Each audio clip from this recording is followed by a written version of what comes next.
Hi everyone, welcome to vocab booster day 10। So आज का हमारा पहला वर्ड है वेरी। अब देखो, वेरी आपको देख के ही समझ में आ रहा होगा, है ना।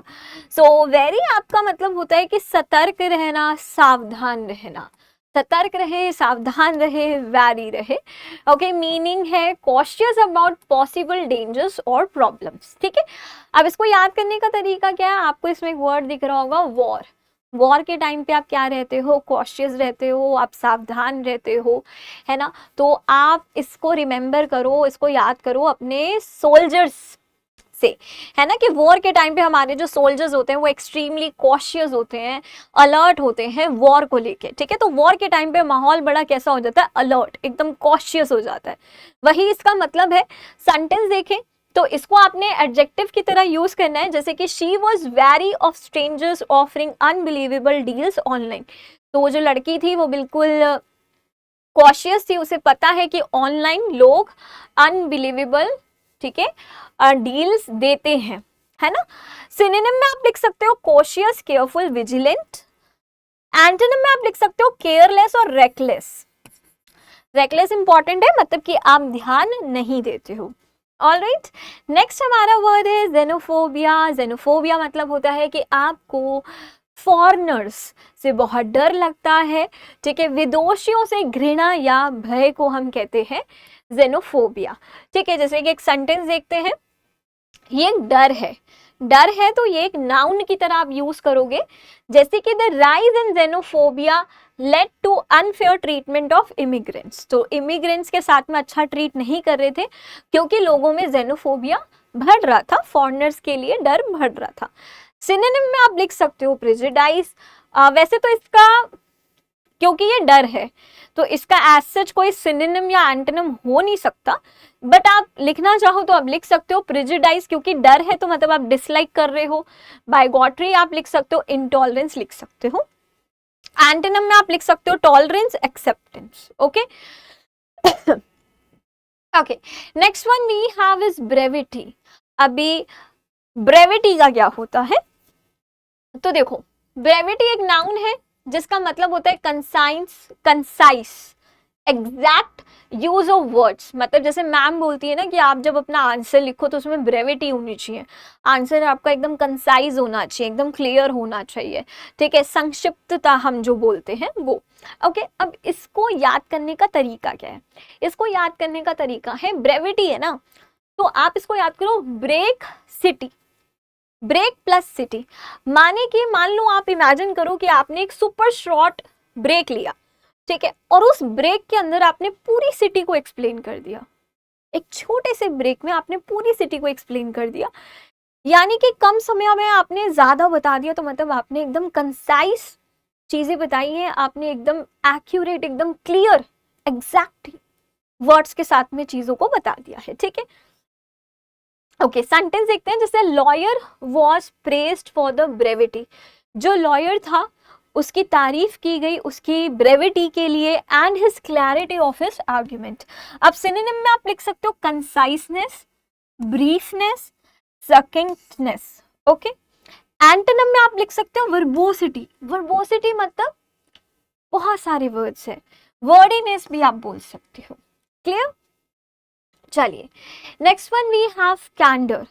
कैंडर आपका एक नाउन होता है जिसका मतलब होता है the quality of being open and honest. मतलब आप एकदम ईमानदार हो, ठीक है, ईमानदारी, ठीक है, स्पष्टवादिता, उसे हम बोलते हैं कैंडर। ओके, अब इसको याद करने की ट्रिक क्या, इसको याद करने की ट्रिक है कैन डोर। ठीक है, मतलब देखो, कैंडर है ना, इसको आप याद करो डोर से। ठीक है, यानी कि अगर मान लो एक दरवाजा है वो खुला हुआ है, तो आप उसमें से सब कुछ देख सकते हो। अब जब सब कुछ आप देख सकते हो, 100% ट्रांसपेरेंसी है, तो मतलब चीजें एकदम साफ है, क्लियर है, कोई धोखाधड़ी है ही नहीं, है ना। सो कैन डोर, ओके, मतलब खुला दरवाजा है और उसमें से यू कैन सी, आप ऐसे इसको याद कर सकते हो। सेंटेंस देखते हैं, she spoke with such candour that everyone trusted her instantly. वो इतने कैंडर के साथ में बोलती है, इतने ऑनेस्ट एंड इतने ओपन तरीके से बोलती है कि हर कोई उसको ट्रस्ट कर लेता है। सिनोनिम में आप लिख सकते हो ऑनेस्टी, फ्रैंकनेस, ओपननेस। एंटोनिम में लिख सकते हो डिसीट एंड डिसऑनेस्टी। क्लियर यहां तक? चलिए next one we have is dwindle. Dwindle का मतलब होता है कि किसी चीज में कमी आ रही है, धीरे धीरे कम होना। धीरे धीरे कम होना, कुछ याद आया? To gradually decrease in size और अमाउंट। ओके, सो अब इसको याद करने का तरीका क्या है? Do win little. ठीक है, जैसे इमेजिन करो, imagine you win less and less each round in a game. जैसे गेम के हर राउंड में आप धीरे धीरे पीछे जाते जा रहे हो। अब जैसे उसका जो प्यार आपके लिए था वो ड्विंडल हो रहा था, मतलब प्यार जो है धीरे धीरे उसका आपके लिए कम हो रहा था। ठीक है, सेंटेंस देखे, सेंटेंस है their savings began to dwindle. उनकी जो सेविंग्स थी वो ड्विंडल होने लग गई आफ्टर मंथ्स ऑफ अनएम्प्लॉयमेंट, क्योंकि जॉब नहीं थी। सिनोनिम में आप लिख सकते हो डिक्रीज, डिमिनिश और श्रिंक। एंटोनिम में आप लिख सकते हो इंक्रीज या फिर grow. Okay, next one we have exasperate. Okay, अब इसका मतलब क्या होता है?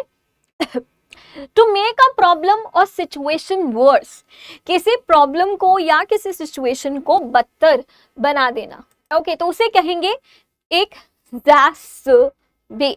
एग्जैस्परेट मतलब कि कोई प्रॉब्लम या कोई सिचुएशन आपने बदतर बना दी है, उसको बढ़ा दिया है। For example, ignoring the leak only exacerbated the water damage in the house. तो लीकेज की वजह से क्या हो रही थी, है ना, प्रॉब्लम बढ़ रही थी। ओके, सिनोनिम में आप लिख सकते हो वर्सन, एग्रोवेट, इंटेंसिफाई, और एंटोनिम में आप लिख सकते हो इंप्रूव या एलिवेट। अब याद करने की ट्रिक क्या है? याद करने की ट्रिक है, आपने एक वर्ड सुना होगा एक्सैगरेट। उसमें क्या होता है, चीजें आप बढ़ा देते हो, बढ़ा चढ़ा के बोलते हो। तो इसमें क्या है, एग्जैस्परेट में क्या है कि आप अगेन बढ़ा रहे हो लेकिन गलत वे में, है ना, आप चीजों को और ज्यादा खराब बना रहे हो। ठीक है, next one we have is gregarious. Gregarious का मतलब क्या होता है? फॉन्ड ऑफ कंपनी, सोशेबल, मिलनसार, मतलब बहुत ज्यादा आप बोलते हो, बोलती रहते हो, बोलती रहते हो, बोलती रहते हो। ठीक है, सो दैट इज सोशेबल, मिलनसार, बहुत ज्यादा आप बोलते हो। ओके, सेंटेंस देखते हैं, being gregarious she made friends wherever she went. तो वो जहां कहीं भी जाती है दोस्त बड़ी आसानी से बना लेती है, क्योंकि वो क्या है, ग्रेगरियस है, यानी कि वो सोशेबल है, मिलनसार है। ठीक है, एंड जो लोग मिलनसार होते हैं वो बहुत बोलते हैं, ये भी आपको पता ही होगा। सिनोनिम में आप लिख सकते हो sociable, outgoing, friendly. And antonym में आप लिख सकते हो रिजर्व्ड, इंट्रोवर्ट। तो इंट्रोवर्ट लोग कम बोलते हैं, ज्यादा नहीं बोलते, है ना। Okay, next we have harbinger. Okay, now harbinger मतलब होता है कि अ पर्सन और thing that signals the approach of something. ठीक है, मतलब कि बेसिकली किसी का संकेत आना, है ना, संकेतक बनना, अग्रदूत बनना। ठीक है, अब ये एक नाउन होता है और इसको आप याद कैसे करोगे? हार्बर से। जैसे हार्बर है मान लो, है ना, imagine seeing dark clouds at the harbour. अगर आपको हार्बर के ऊपर आपको ऐसे क्लाउड्स नजर आते हैं तो आप समझ जाते हो कि अब क्या होने वाला है, तूफान आने वाला है। ओके, हार्बर आपको पता ही होगा, जहाँ पे शिप्स वगैरह बांध के रखते हैं, है ना, तो वहां पे अगर आपको क्लाउड्स वगैरह दिखाई दे रहे हैं तो इसका मतलब तूफान आने वाला है। तो हार्बिंजर भी आप कैसे याद कर सकते हो? ऐसे ही याद कर सकते हो कि कुछ होने की संभावना आपको दे, संकेत आपको दे, है ना, तो बेसिकली संकेतक। ओके, जैसे सेंटेंस देखते हैं, dark clouds are often a harbinger of a heavy storm. तो जो डार्क क्लाउड्स होते हैं वो अक्सर संकेत देते हैं कि बड़ा तूफान आने वाला है। इसको याद करने की एक और ट्रिक बताती हूँ। बिंजर आपको दे रखा है तो आप इसको याद कर लो ब्रिंगर से। ब्रिंगर से, ठीक है, हार्बिंजर है ना, आप इसको याद करो ब्रिंगर से। ब्रिंगर में क्या होता है कि कोई चीज आप लाते हो, मतलब कुछ आने की संभावना है, कुछ आने का संकेत आपको मिलता है, वैसे भी याद कर सकते हो। सिनोनिम में हो गया साइन, हेराल्ड, ओमेन। एंटोनिम में हो गया consequence and result. Okay, result में क्या होता है, कोई चीज आने का संकेत नहीं मिलता, वो तो चीज ऑलरेडी हो जाती है। Okay, next we have iota. Iota मतलब क्या होता है, ये भी आपका एक नाउन है और इसका मतलब होता है रत्ती भर, है ना। तो रत्ती भर, बहुत थोड़ा, an extremely small amount. Okay, अब जैसे देखो इसको याद करने का ट्रिक क्या है, आयोटा, ठीक है। Imagine you can barely see even a tiny thing with your eye, मतलब आप ऐसे समझो कि आप अपनी आंख से, है ना, एक छोटी सी भी चीज नहीं देख पा रहे हो। That's how small it is, इतनी छोटी चीज है कि आप अपनी आई से नहीं देख पा रहे हो। सो आयोटा का मतलब क्या हो गया, इतनी छोटी चीज जो आप आंख से भी नहीं देख पा रहे हो। तो इसको याद कर लो, आंख से, आई से, आयोटा आई से भी नहीं दिखता है, ऐसे याद कर लो आप। जैसे सेंटेंस हो गया, there isn't an iota of truth in his statement, उसके स्टेटमेंट में, है ना, रत्ती भर भी, ओके, सच का रत्ती भर भी वो नहीं था। ओके, सो आयोटा नहीं था, मतलब रत्ती भर भी उसकी स्टेटमेंट में सच नहीं था। ओके, तो सिनोनिम में आप लिख सकते हो बिट, ट्रेस या स्पेक। एंटोनिम में आप लिख सकते हो अबंडेंस या फिर लॉट। अच्छा वर्ड है ना। Okay, next one we have is kindle. Kindle का मतलब होता है कि किसी में कोई चीज जगाना। ओके, किसी में कोई चीज जगाना, ओके, प्रज्वलित करना, टू स्टार्ट अ फायर और अराउज अ फीलिंग। ओके, उसे हम कहते हैं किंडल करना, राइट। अब जैसे एक सेंटेंस देखे, द टीचर स्टोरी। अब टीचर की जो कहानी थी, उसने क्या किया, ठीक है, kindled a love for reading in the students, उसने बच्चों में पढ़ाई के लिए, रीडिंग के लिए प्यार जगा दिया। ओके, तो प्यार जगा दिया, किंडल। ओके, सो सिनोनिम में आप लिख सकते हो ignite, arouse, stimulate. And antonym में आप लिख सकते हो एक्सटिंग्विश, मतलब बुझा देना।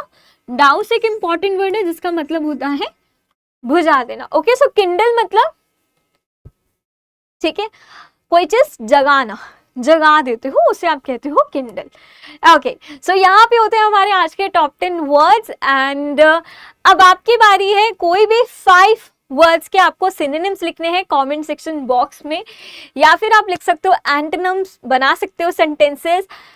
मिनिमम ये काम है आपका कि आपको सिनोनिम लिखने हैं, बाकी आप एंटोनिम सेंटेंसेस लिखना चाहो तो वो भी लिख सकते हैं।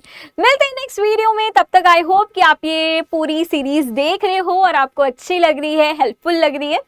Okay, so keep learning, keep growing and keep shining, keep smiling. Tata, bye bye.